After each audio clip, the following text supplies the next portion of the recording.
Remember the name Stephen Garza. He's someone you'll hear about in the future thanks to the new documentary, Boy State. One of more than 1,000 boys who are sent to the Texas state capitol for a week of immersion in state politics, Garza decides to run for governor, hoping to win the support of his party and then the assembly in general. Directors Jesse Moss and Amanda McBain keep a close eye on him and several others as they make their way through a tense and sometimes scary situation as they try to land on the ballot. The film does a nice job of explaining how Boy State operates, but it also shows how politics works. There are backdoor deals, dirty tricks, and a whole lot of filibustering, but it's the one-on-one talks that make this fly.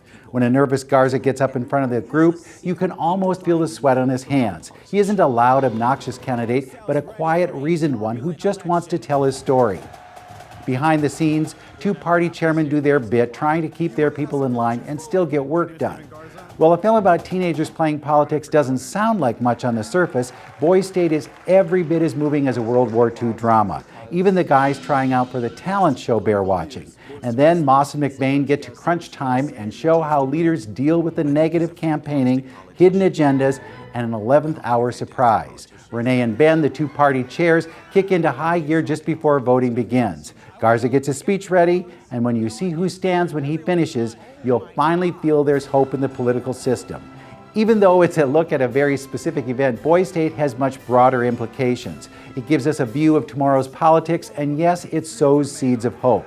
Keep your eye on Stephen, however. You're going to be hearing from him much more on a larger scale.